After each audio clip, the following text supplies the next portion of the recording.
Halo Sumatera Utara. Selamat sore pemirsa, untuk memperbaharui informasi Anda seputar Sumatera Utara. Sumatera Utara hari ini hadir kembali menjumpai Anda edisi Kamis 19 Mei 2022. Kali ini bersama saya Keriawan Sembiring. Dan saya Ayu Alvinia Kori. Pemirsa, seperti biasa tim redaksi kami telah menyiapkan sejumlah informasi aktual seputar Sumatera Utara untuk Anda. Dan inilah Sumatera Utara hari ini selengkapnya.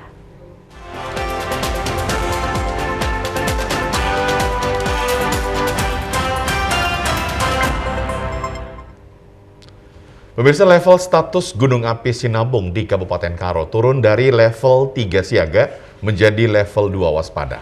Turunnya level status ini disebabkan aktivitas Gunung Api Sinabung beberapa bulan terakhir menurun, namun masih berpotensi erupsi serta awan panas guguran. Pada 18 Mei 2022, level status Gunung Sinabung di Kabupaten Karo turun menjadi level 2 waspada. Turunnya level ini dikeluarkan Badan Geologi Kementerian Energi dan Sumber Daya Mineral Republik Indonesia. Petugas Pos Pengamat Gunung Api Sinabung (PVMBG) Armen Putra menerangkan dalam keputusan tersebut dengan pertimbangan penurunan status level Gunung Api Sinabung karena aktivitas Gunung Api Sinabung mengalami penurunan beberapa bulan terakhir. Untuk radius zona merah lingkar Gunung Api Sinabung 3 km dan untuk radius sektoral pada arah selatan timur 4,5 km. Meskipun terjadi penurunan status level Gunung Api Sinabung dari 3 siaga menjadi level 2 waspada, namun potensi akan terjadinya erupsi dan awan panas guguran masih tetap ada. Himbauan kita ke masyarakat tetap jauhi zona-zona bahaya Gunung Api Sinabung. Kita masih merekomendasikan radius 3 kilo untuk daerah sekitar Gunung Api Sinabung dan 4,5 km ke daerah timur selatan. Nah, hingga sampai saat ini potensi untuk terjadinya erupsi dan awan panas di Gunung Api Sinabung masih ada.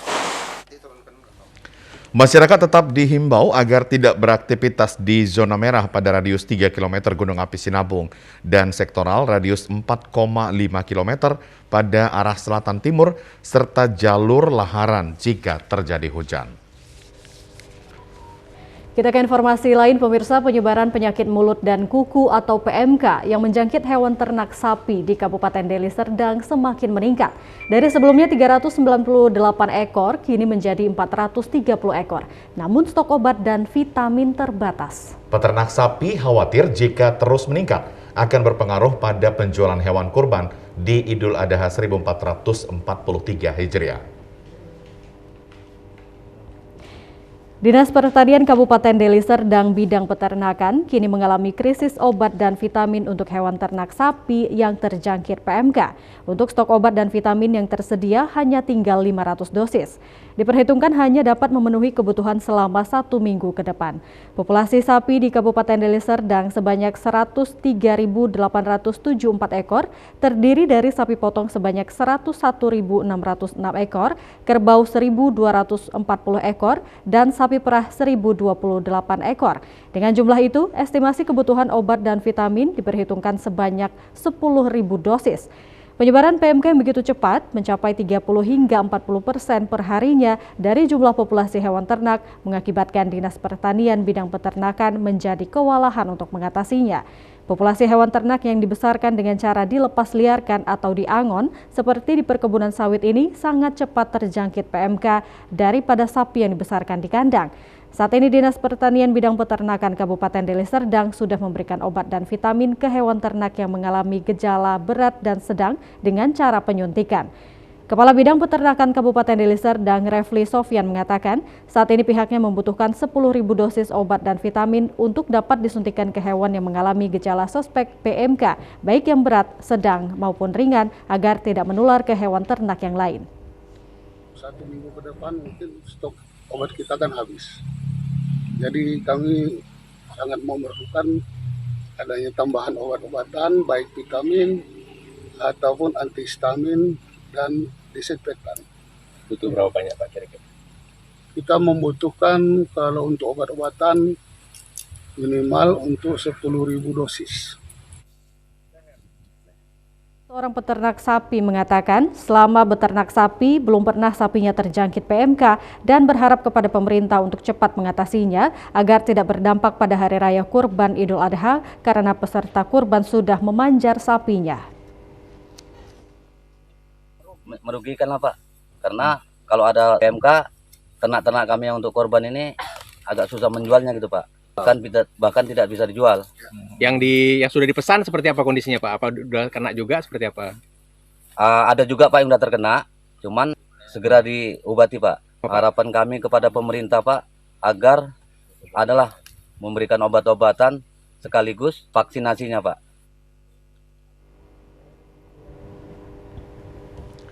Pemirsa, Kabupaten Langkat memiliki luas wilayah 6.273 km dengan 23 kecamatan dan 240 desa serta 27 kelurahan yang masih membutuhkan pembangunan. Kondisi ini tentunya merupakan tanggung jawab bersama baik pemerintahan, aparat TNI, dan Polri sehingga tidak ada lagi desa terpencil dan terisolir. Salah satu kecamatan yang menjadi tujuan TNI Manunggal membangun adalah Kecamatan Sailepan, Kabupaten Langkat, yang masih banyak belum tersentuh pembangunan infrastruktur. Pada TMMD ke-113 ini, aparat TNI Kodim 0203 Langkat dan dibantu jajaran kepolisian Brimopolda Sumut memilih untuk membuka akses jalan yang menghubungkan Kecamatan Sailepan menuju Kecamatan Padang Tualang, Kabupaten Langkat. Pembukaan akses jalan ini bertujuan untuk memudahkan masyarakat desa melakukan aktivitas sehari-hari seperti membawa hasil panen, kegiatan sekolah, serta menuju pusat pemerintahan pedesaan. Sebelumnya warga desa lama baru Kecamatan Sailepan untuk melakukan aktivitas menuju desa Telaga Said harus menempuh jarak 12 km lebih dan harus mengelilingi perbukitan. Dengan adanya pembukaan akses jalan yang dilakukan aparat TNI dan Polri ini, jarak tempuh masyarakat lebih cepat karena sudah memangkas perbukitan dengan jarak tempuh hanya 3 km. Keberadaan TNI Manunggal membangun desa ini sangat membantu dan bermanfaat bagi masyarakat desa. Salah seorang warga, Supriyadi, mengatakan, dengan kegiatan TNI masuk desa, masyarakat sangat terbantu karena daerah terpencil yang selama ini belum pernah menikmati pembangunan saat ini bisa merasakannya. Masyarakat ya terbantu kali lah tentang adanya TNI masuk desa ini kan, menuju ke lokasi itulah ke Telaga Said itu makin cepat gitu, sekitar setengah jam lah kurang lebih. Setengah jam ya. Nah, lebih mudah, kalau lebih dingin lagi kan karena banyak pokok-pokok kan. Nah kalau di sini kan udah terang, kalau siang pun udah panas kan. Ya mestilah haruslah kelanjutan kan. Kalau memang membantu untuk masyarakat itu ya mestilah ada lanjut gitu. Sementara itu, Dandim 0203 Langkat Letkol Infantri Wisnu Joko Saputro mengatakan sebelum melakukan TMMD terlebih dahulu TNI sudah melakukan survei melalui Babinsa dan Koramil setempat untuk melakukan pembangunan infrastruktur yang paling bermanfaat bagi masyarakat desa sehingga nantinya pembangunan tersebut tidak sia-sia dan manfaatnya dapat dirasakan untuk kepentingan masyarakat desa. Selama ini masyarakat harus mengitari bukit untuk menuju ke pusat pemerintahan desa ataupun menuju ke tempat yang lebih ramai, pasar dan sebagainya, tempat sekolah. Nah, mereka memutari bukit ini kurang lebih 12 kilo memakan waktu tempuh sekitar 45 menit karena jalannya rusak. Nah, jalan baru yang kita buat ini kita memangkas. Jadi perjalanan yang semula 12 kilo sekarang hanya ditempuh 3 kilo dengan waktu kurang lebih 15-20 menit. Pemirsa, pasca bentrok dengan senjata tajam antara warga desa dengan pihak PT BUK Polres Tanah Karo mengamankan lokasi kejadian. Penyelidikan terus dilakukan atas kericuhan yang menyebabkan 3 orang warga dan seorang dari PT BUK mengalami luka dan kerusakan barang. Ricuh sengketa lahan antar warga desa Sukamaju dengan pihak PT BUK kembali terjadi di Puncak 2000 Siosar, Kecamatan 3 Panah, Kabupaten Karo. Kali ini terjadi bentrok dengan menggunakan senjata tajam yang mengakibatkan warga terluka dan dirawat di rumah sakit. Bentrok dipicu akibat adanya aktivitas dengan alat berat oleh PT BUK di lokasi lahan yang juga diklaim lahan ulayat masyarakat desa Sukamaju. Kemudian terjadi pertikaian dan penyerangan dengan senjata tajam. Sejumlah warga terluka akibat senjata tajam seperti parang dan lembing. Satu warung bangunan kayu dan sejumlah sepeda motor dibakar. Pasca kejadian, petugas Polres Tanah Karo langsung turun ke lokasi dan melakukan pengamanan di tempat kejadian perkara dan memasang garis polisi di sekitar warung yang terbakar dan alat berat ekskavator. Kapolres Tanah Karo AKBP Roni Nikolas Sidabutar mengatakan setelah mendapatkan laporan adanya pertikaian antar warga, personil gabungan langsung ke lokasi mengamankan situasi. Tercatat 3 orang warga dan 1 orang dari PTBUK terluka akibat senjata tajam. Saat ini sedang dirawat di rumah sakit dan dirujuk ke Medan. Situasi saat ini sudah kondusif terkait adanya tindak pidana kekerasan dan kerusakan masih dalam penyelidikan guna mengungkap siapa saja yang terlibat. Warga dihimbau agar saling menjaga diri dan jangan terprovokasi sehingga tercipta situasi kamtipmas yang aman dan taat hukum yang berlaku. Setelah kejadian, personil dari Polres Tanah Karo datang untuk mengamankan TKP dan mengendalikan situasi.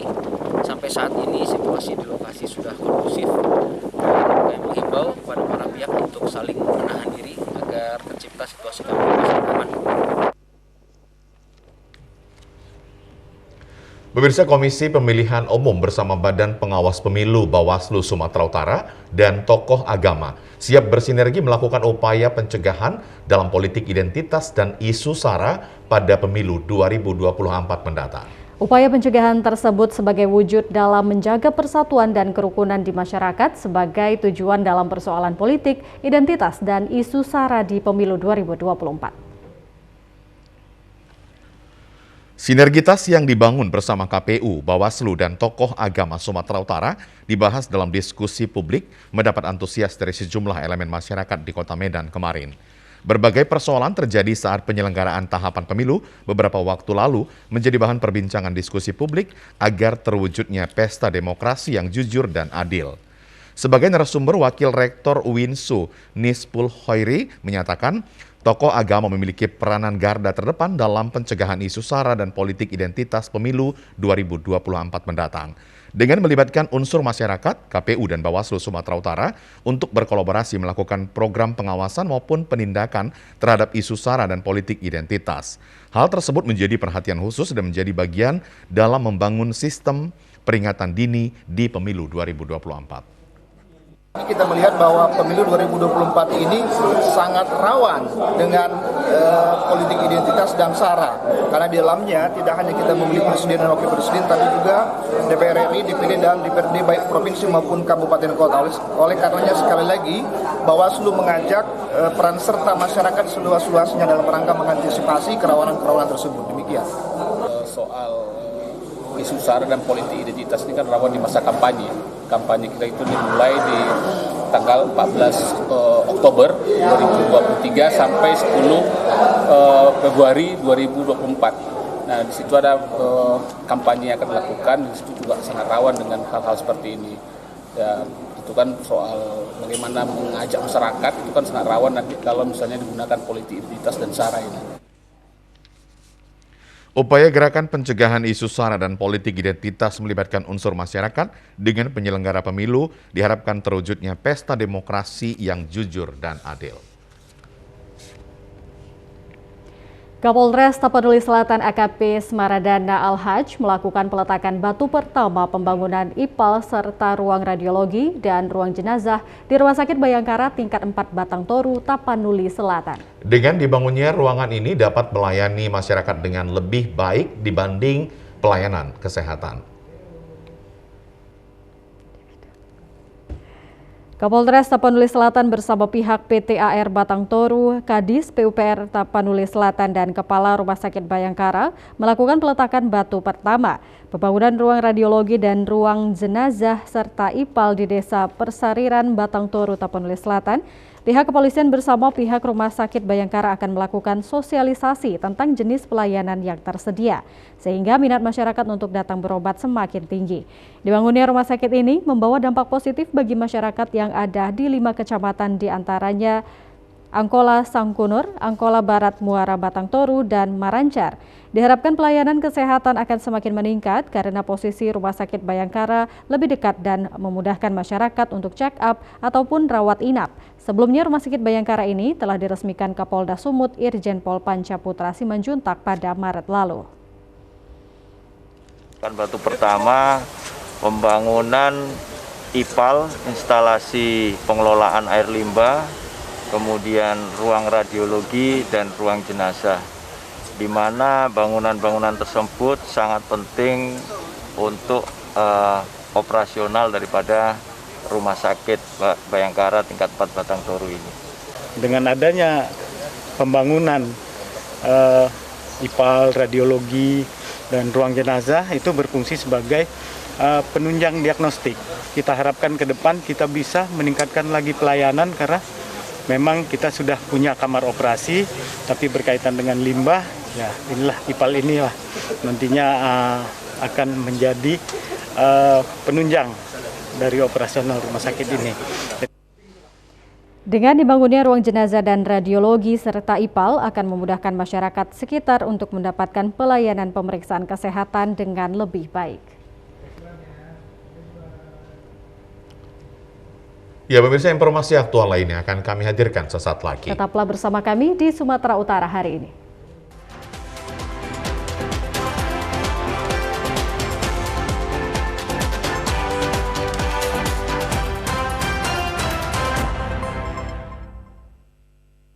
Ayo, cegah stunting.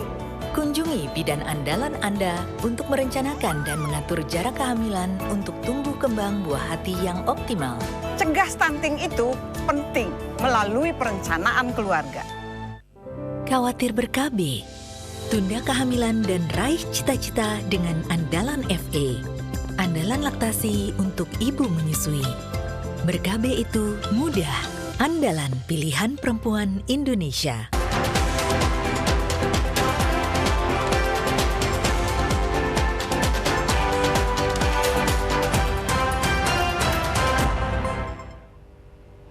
Pemirsa, barang bukti pengungkapan kasus narkoba untuk April 2022 dimusnahkan di Polres Tebing Tinggi pada Rabu kemarin. Perang terhadap narkoba akan terus digencarkan baik terhadap warga maupun petugas.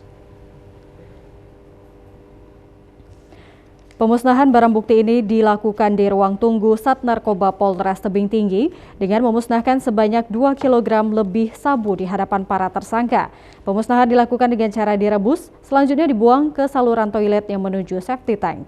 Kapolres Tebing Tinggi AKBP Kunto Wibisono mengatakan pemusnahan ini dilakukan setelah kasusnya ikrah dan mempunyai keputusan tetap. Barang yang dimusnahkan ini berupa sabu seberat 2 kg lebih yang merupakan pengungkapan kasus pada April 2022. Kapolres berharap agar warga waspada terhadap narkoba. Bahwa kegiatan hari ini merupakan rangkaian daripada pemusnahan barang bukti narkoba sejumlah 2.300 gram yang hasil ungkap kasus jajaran Sat Narkoba Polres Tebing Tinggi. Hal ini terus kita lakukan sesuai dengan komitmen kita bersama bahwa peredaran narkoba ini harus diberantas. Sementara itu, Kasat Narkoba AKP Happy Margowati mengatakan akan tetap berkomitmen untuk pemberantasan narkoba di wilayah hukum Polres Tebing Tinggi. Bekerja sama, kami tidak sendiri, kami juga membutuhkan rekan-rekan semuanya untuk membasmi peredaran narkoba, terutama di wilayah hukum Polres Tebing Tinggi, baik itu pengedar, pengguna maupun pemakai narkoba. Pemirsa, 2 pemuda pelaku pencurian di Kota Tebing Tinggi berhasil ditangkap petugas Satreskrim Polres Tebing Tinggi. Penangkapan kedua pelaku berawal dari aksi mereka saat terekam CCTV. Aksi kedua tersangka terekam kamera CCTV saat mereka beraksi di salah satu rumah warga di Jalan Profesor Hamka, Kecamatan Bajenis, Kota Tebing Tinggi dengan menggunakan sepeda motor pada siang hari. Kedua tersangka terlihat membawa hasil barang curian seperti dirigen berisi BBM, tabung gas, serta ratusan kartu handphone. Kedua pelaku ini sebelum melakukan aksinya terlebih dahulu memastikan rumah yang akan disantroni sedang tidak ada penghuninya. Dalam pemeriksaan, kedua pelaku mencuri untuk memenuhi kebutuhan hidup sehari-hari. Kasih Humas Polres Tebing Tinggi AKP Agus Arianto membenarkan adanya penangkapan 2 pelaku pencurian. Keduanya berhasil ditangkap setelah ada laporan dari korban dan saat melakukan pencurian aksi mereka terekam CCTV. Kemarin kita melakukan penangkapan terhadap 2 orang pelaku pencurian pemberatan, di mana saat sekarang ini kedua pelaku sudah di Satreskrim Polres Tebing Tinggi dilakukan penyidikan. Untuk mempertanggungjawabkan perbuatannya, kedua tersangka bersama barang bukti seperti drigen, tabung gas, dan ratusan kartu handphone seluler diamankan di Mapolres Tebing Tinggi. Pemirsa, Pangdam 1 Bukit Barisan Maijen TNI Ahmad Daniel Herdin membuka apel Komandan Satuan Tersebar Kodam 1 Bukit Barisan di Unifreider 100 PS. Tujuan dari apel dan saat ini untuk menyamakan persepsi dan misi dari Mabesat hingga ke satuan bawah. Apel Komandan Satuan Jajaran Kodam 1 Bukit Barisan untuk menyampaikan kebijakan Kepala Staf Angkatan Darat sehingga garis komando yang sudah ditentukan komando atas sampai ke prajurit paling bawah dapat dipahami dan dimengerti serta bisa dijabarkan dan dilaksanakan di lapangan. Pangdam 1 Bukit Barisan Maijen TNI Ahmad Daniel Herdin mengatakan, melalui apel dansat yang dilakukan TNI Angkatan Darat dapat meminimalisir pelanggaran dan kesalahan sehingga seluruh satuan TNI Angkatan Darat semakin solid dalam menjalankan tugas dengan baik. Pangdam menyampaikan kepada seluruh peserta apel, seluruh prajurit kembali kepada jati diri sesungguhnya, yaitu dengan moral dan moral yang baik. Sebagai atlet tempur, TNI Angkatan Darat harus memiliki tanggap, tanggon, dan tringginas. Karena tiga hal ini jika dimiliki mencakup banyak hal dalam menjalankan tugas. Sejak dulu TNI menjadi pedoman bagi banyak pihak mulai dari sikap dan kedisiplinannya. Namun saat ini mulai tergeser. Untuk itu saat ini seluruh TNI harus mengembalikan identitas yang menjadi ciri khas TNI sehingga TNI menjadi kebanggaan masyarakat. Sementara itu, berbagai program akan dilakukan selama apel berlangsung. Diharapkan apel ini menjadi momen penting bagi setiap peserta untuk mengembalikan identitas TNI sebagai panutan masyarakat. Pangdam menyatakan Kodam 1 Bukit Barisan pantas berbangga karena berbagai prestasi telah ditunjukkan oleh prajurit Kodam 1 Bukit Barisan di tingkat nasional, yaitu juara umum MTQ di tingkat Mabesat. Tujuan dari apel dansat ini adalah menyamakan persepsi, misi dari komando atas dalam hal ini dari Mabesat sampai dengan kesatuan bawah. Jadi kita hari ini kita menyampaikan kebijakan-kebijakan dari Angkatan Darat dalam hal ini Kepala Staf Angkatan Darat, kemudian kita sampaikan ke bawah dan kita jabarkan sehingga kebijakan ataupun garis kebijakan yang sudah ditentukan dari komando atas, dari Kasat sampai dengan ke prajurit terbawah. Kita berharap dansat ini nanti bisa mengikuti ini dengan baik, kemudian memahami, mengerti dengan kebijakan-kebijakan yang sudah digariskan tadi, kemudian dijabarkan di bawah dan bisa disampaikan ke prajurit terbawah. Untuk kita semua prajurit Angkatan Darat itu punya derap langkah yang sama dalam melaksanakan tugas pokok Angkatan Darat. Pangdam berharap seluruh dansat dapat mengikuti apel Satgas dengan baik untuk memahami kebijakan yang sudah digariskan dan bisa disampaikan kepada prajurit terbawah agar punya langkah yang sama dalam menjalankan tugas. Pemirsa, untuk mempermudah masyarakat di dalam memantau barang bukti yang masih dalam proses hukum persidangan melalui ponsel Android, Kejaksaan Negeri Karo meresmikan sistem aplikasi barang bukti langsung atau SIBulang.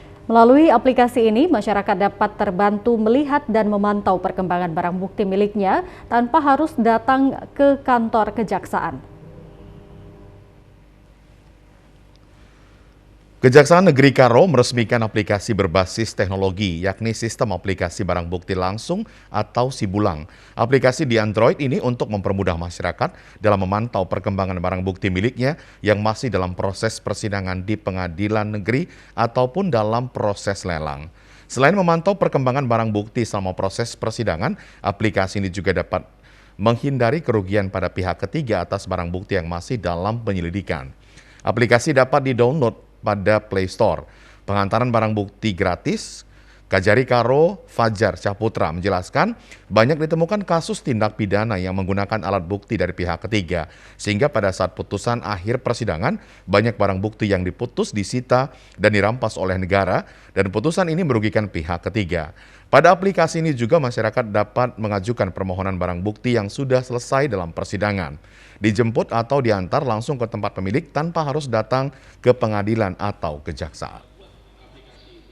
Kenapa saya bilang ini bisa membantu? Karena dengan aplikasi ini kita bisa menghindari teman-teman dari pihak ketiga maupun leasing menderita kerugian. Kenapa sering terjadi kendaraan, khususnya kendaraan itu apabila dari pihak ketiga sering dipakai untuk alat kejahatan, sementara pihak ketiga ini tidak mengetahui barang tersebut di mana beradanya. Sehingga dengan adanya aplikasi ini mereka bisa melihat, dan ini bukan cuma bisa dilihat dari nomor polisinya, tapi dari nomor rangka maupun nomor mesin. Aplikasi ini dirasakan sangat bermanfaat seperti pihak instansi perusahaan daerah Tirta Malem yang mengalami kerugian pencurian pipa air.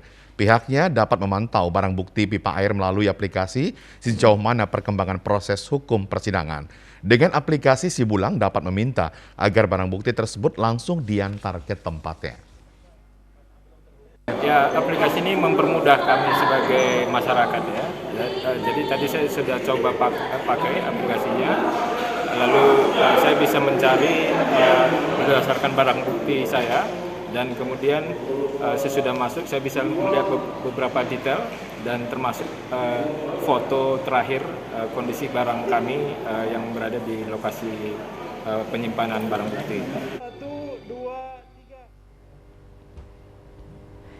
Rohaniawan Buddhis mengapresiasi Forum Kerukunan Umat Beragama FKUB Kota Medan dalam memupuk hubungan dalam antar seluruh umat beragama. Melalui kerukunan umat beragama yang terbangun di Kota Medan akan membawa kebahagiaan dan sukacita bagi semua umat. Hal itu disampaikan Rohaniawan Buddhis Vihara Maitri Bhikkhuni Mansyeng ketika menyambut kehadiran Forum Kerukunan Umat Beragama FKUB Kota Medan. Bhikkhu Mansyeng mengatakan setiap perayaan hari besar keagamaan hendaknya dapat menjadikan semua makhluk hidup menjadi lebih bahagia dan bergembira. Untuk itu ia berharap agar seluruh umat beragama yang ada di Kota Medan senantiasa memaknai pentingnya membangun hubungan antar umat beragama dan saling menghormati sehingga akan terbina toleransi yang baik. Sementara itu untuk mewujudkan kerukunan antar umat beragama, seluruh umat harus saling menghormati dan dapat hidup berdampingan.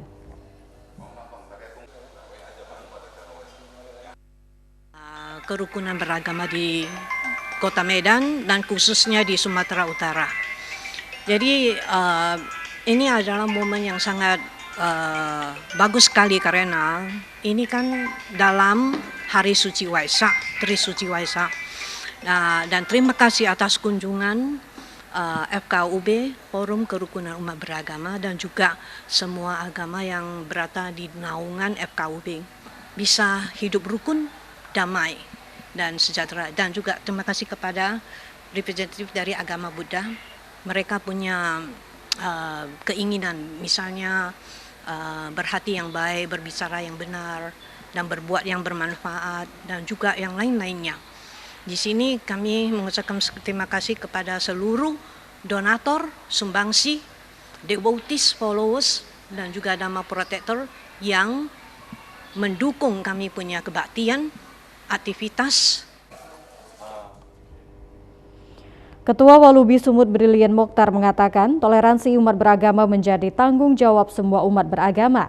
Dikatakan warga Kota Medan yang terdiri dari beragam suku dan agama sudah seharusnya saling menghargai dan mengasihi, dibangun untuk mewujudkan kerukunan yang sejati.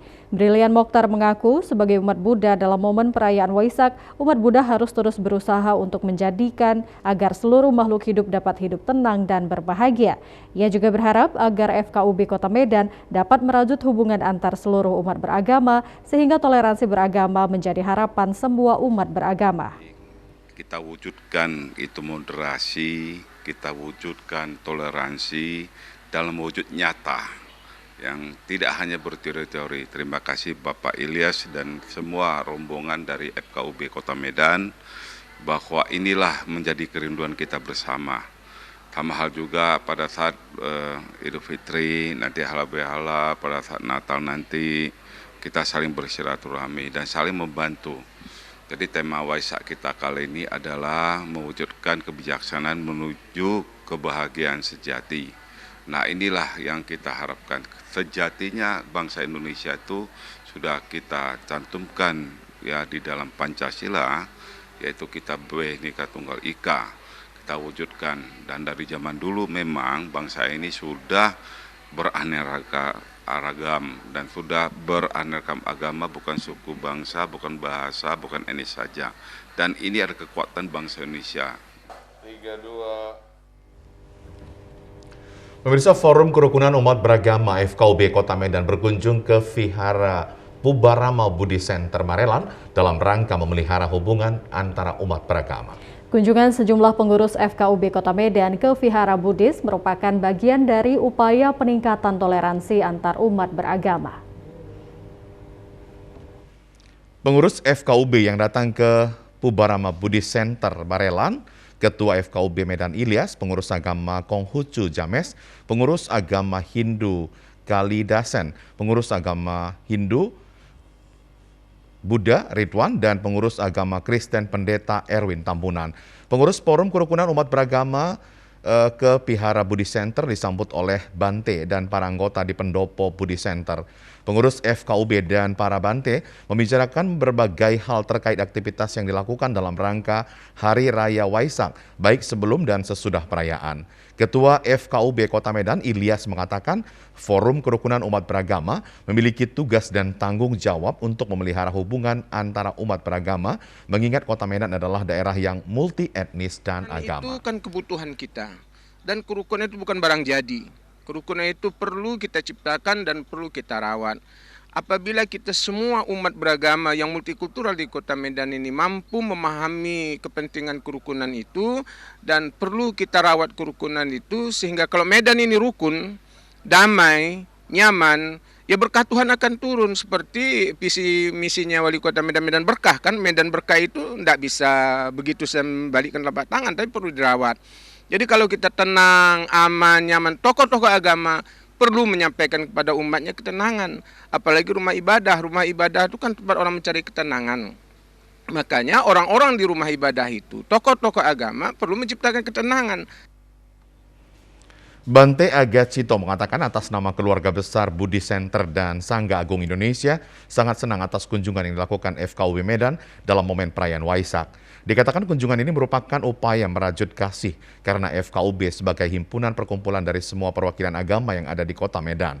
Hubungan antar umat beragama diharapkan terus ditingkatkan karena FKUB merupakan ujung tombak perwakilan semua agama agar dapat membawa pesan yang mengedepankan toleransi kerukunan agar semua umat beragama dapat hidup berdampingan, saling menghormati dan saling mengasihi untuk membawa kebahagiaan.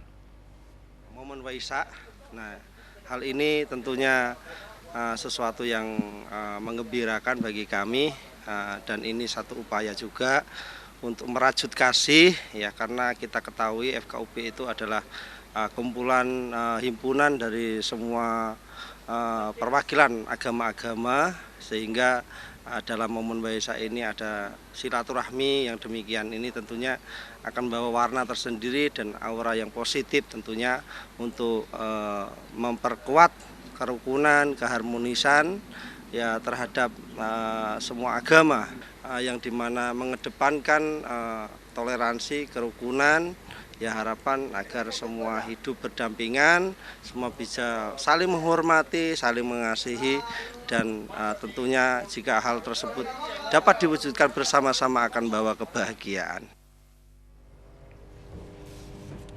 Pemirsa, informasi aktual lainnya dapat Anda ikuti setelah yang berikut ini. Tetaplah bersama kami di Sumatera Utara hari ini.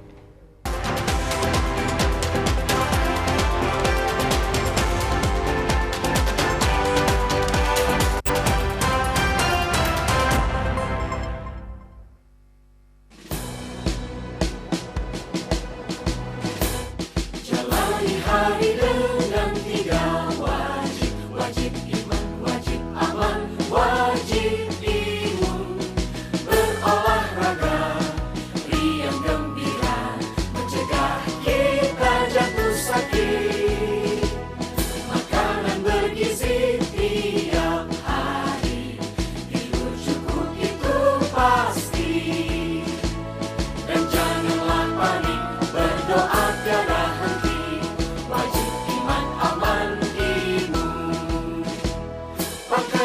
maskermu, jagalah jarakmu, cuci tanganmu selalu. Kita raih bahagia dengan iman aman imun, badan sehat bangsa kuat. Kita raih bahagia dengan iman aman imun, badan sehat bangsa kuat.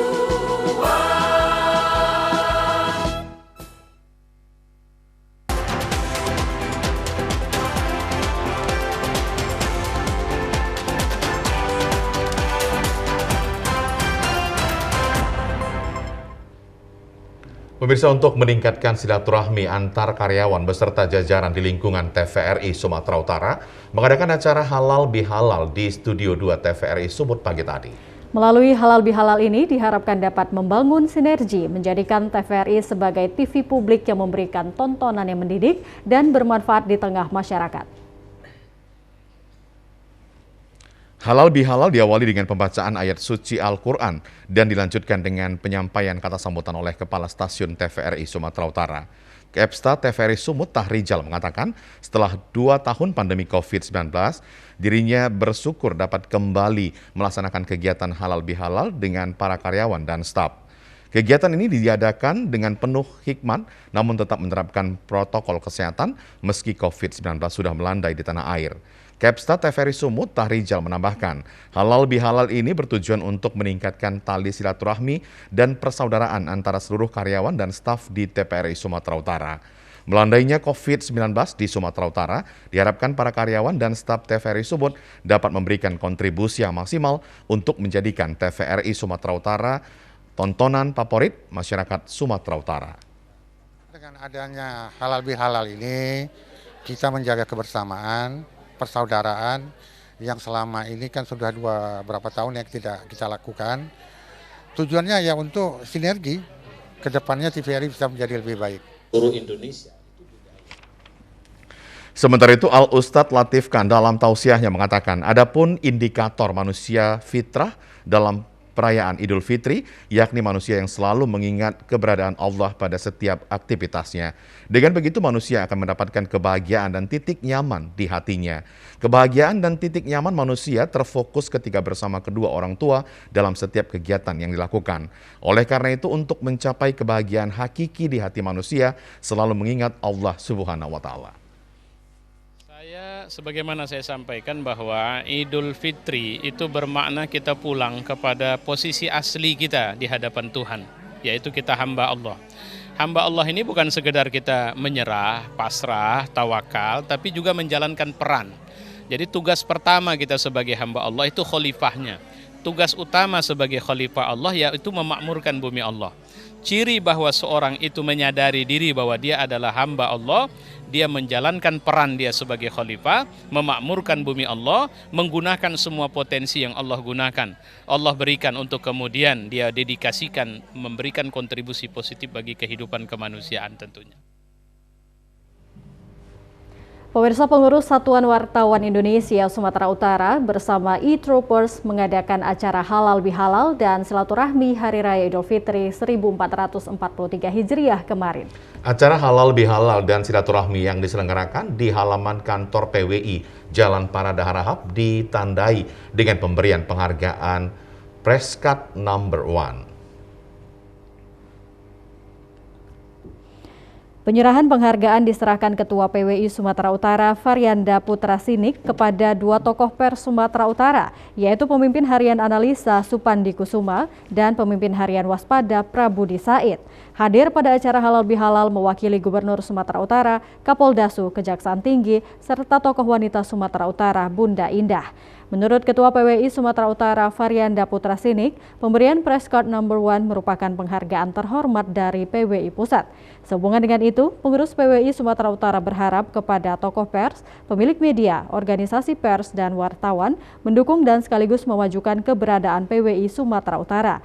Gubernur Sumatera Utara diwakili PLT Kadiskominfo Sumatera Utara Kaiman Turnit mengatakan, PWI Sumatera Utara merupakan mitra kerja yang harus tetap bersinergi di dalam upaya memajukan Sumatera Utara yang bermartabat. Sementara itu, penerima Press Card No. 1 Prabudi Said mengatakan pemberian penghargaan memiliki arti tersendiri dalam perjalanan kehidupan insan pers.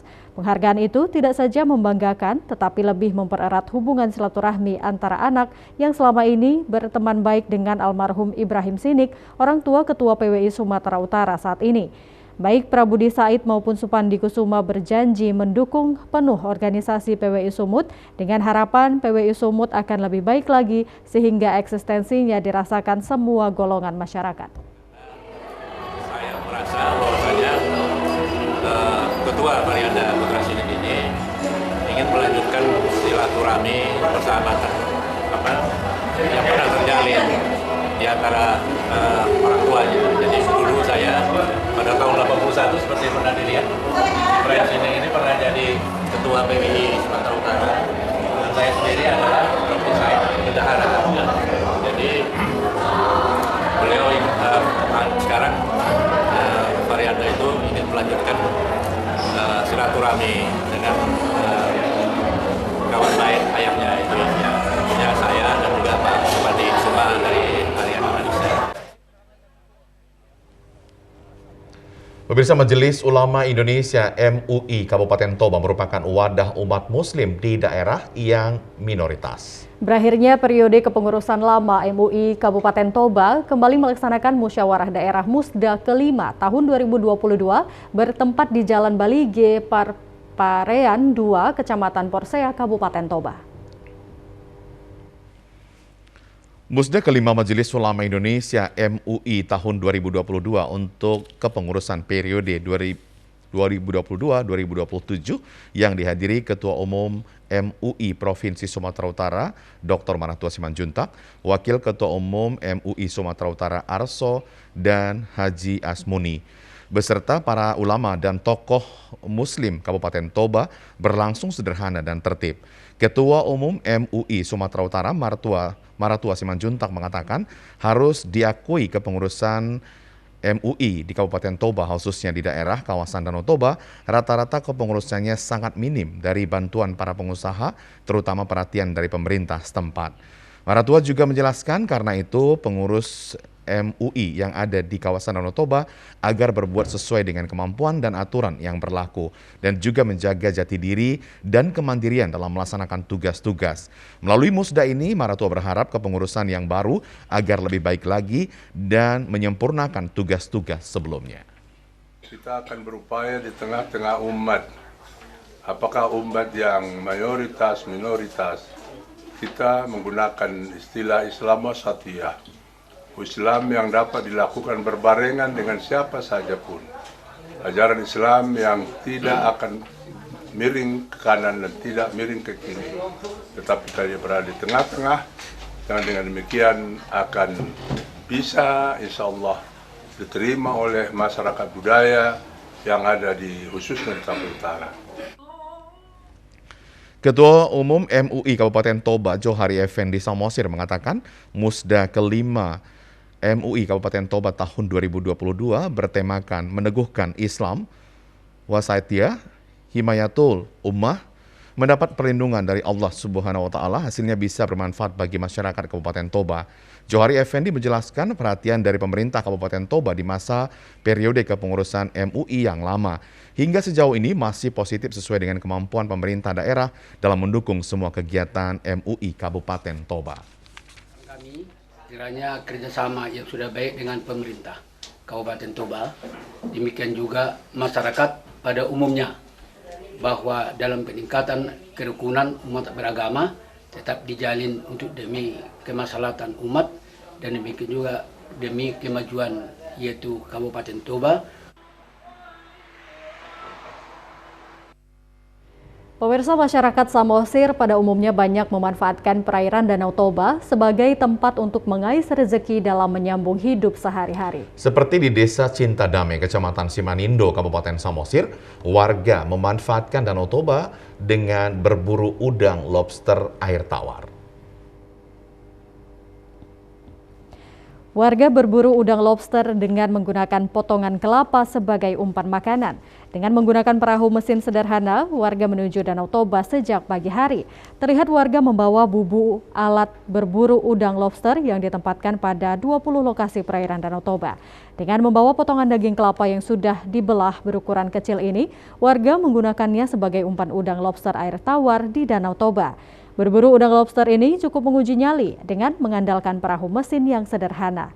Ratusan bubu yang terbuat dari kawat berisi potongan kelapa yang diikat dengan tali digunakan warga memburu udang lobster sebagai alat ditempatkan di sejumlah titik pada kedalaman air di Danau Toba. Sementara itu bubu yang berisi potongan kelapa yang diikat dengan tali dimasukkan ke dalam air Danau Toba. Saat tali ditarik warga mendapatkan udang lobster hasil buruan. Salah seorang pemburu udang lobster, Herbin Sinaga, mengatakan bubu alat berburu udang lobster miliknya ditempatkan pada 20 lokasi perairan di Danau Toba. Setiap hari rata-rata dapat menghasilkan 10 kilo udang lobster hasil tangkapannya. Akibat masa pandemi saat ini, harga penjualan udang drastis menurun menjadi Rp60.000 per kilogram. Mengais rezeki dengan berburu udang di Danau Toba setiap pagi yang dilakukan oleh warga dengan harapan mendapatkan hasil yang memuaskan untuk menghidupi keluarga. Warga juga berharap agar pemerintah Kabupaten Samosir memberikan bantuan berupa perahu mesin motor yang akan digunakan warga untuk berburu udang lobster. Subuh jam 5 itu sudah bangun, istirahat bentar, baru kita berangkat naik sampan ini, pakai naik sampan begini. Ada berapa yang dimiliki saudara untuk mengambil udang itu? Ya, untuk sementara ini karena masih musim ombak, jadi ada sekitar 400 bubu.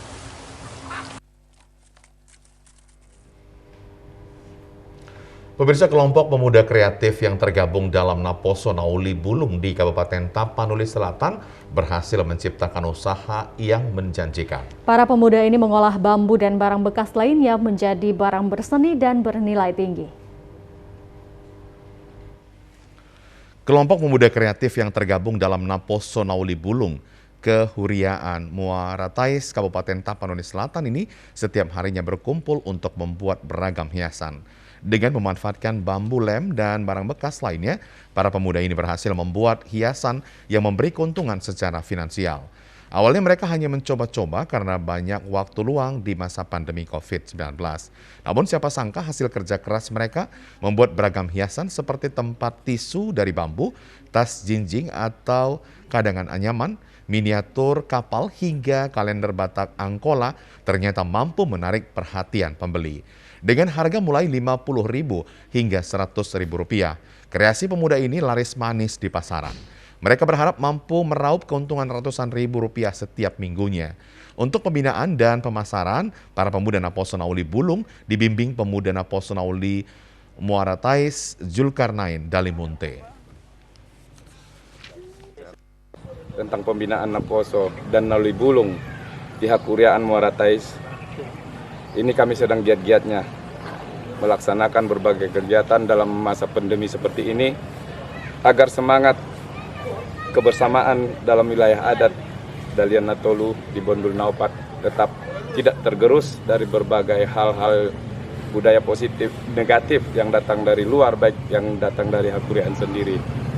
Di sini kami banyak membuat kegiatan di berbagai bidang, kesenian juga termasuk olahraga, seni kreatif seperti kerajinan-kerajinan. Pulau Samosir merupakan salah satu destinasi terbaik untuk bersantai di tengah keindahan alam yang memadukan danau dan deretan bukit. Ada banyak hal yang dapat dilakukan saat berlibur di Pulau Samosir. Selain mengagumi pemandangannya, Anda juga dapat mempelajari budaya suku Batak Toba dengan mengunjungi Museum Huta Bolon Simanindo.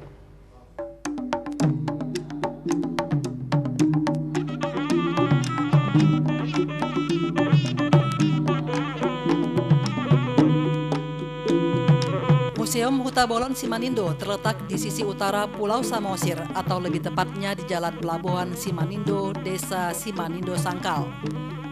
Dari dermaga Tombok, museum ini dapat dicapai dengan berkendara menggunakan sepeda motor atau mobil dengan jarak tempuh sekitar 30 menit. Museum Huta Bolon Simanindo merupakan bekas kompleks kediaman Raja Panualang Sidauruk beserta 14 istrinya. Museum ini didirikan oleh Raja Panualang Sidauruk dan resmi dialihfungsikan sebagai museum pada tahun 1971.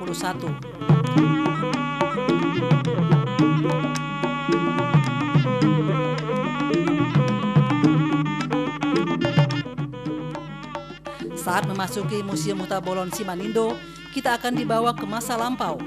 Koleksi barang-barang kuno yang bersejarah serta bernilai adat tinggi milik etnis Batak Toba cukup lengkap dan terpelihara dengan baik di museum ini. Di dalam museum ini terdapat benda-benda peninggalan Raja Batak yang telah berumur ratusan tahun, mulai dari pakaian adat, perhiasan, peralatan masak, peralatan tenun, kain ulos, persenjataan, hingga patung dan ukiran khas Batak.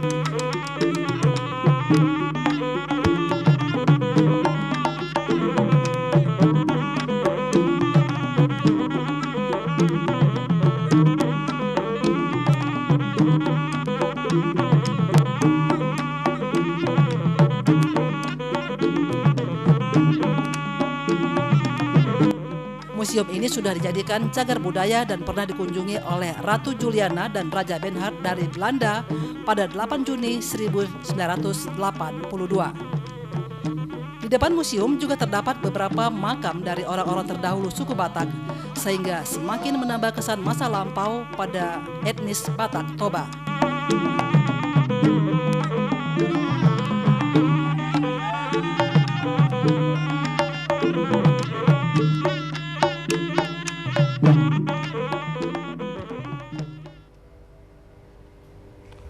Ya pemirsa, informasi tadi mengakhiri Sumatera Utara hari ini. Mewakili seluruh kerabat kerja yang bertugas, saya Karyawan Sbiri. Dan saya Ayu Alviniokori. Pemirsa, kami selalu menghimbau kepada Anda untuk tetap menerapkan protokol kesehatan. Terima kasih, selamat sore dan sampai jumpa.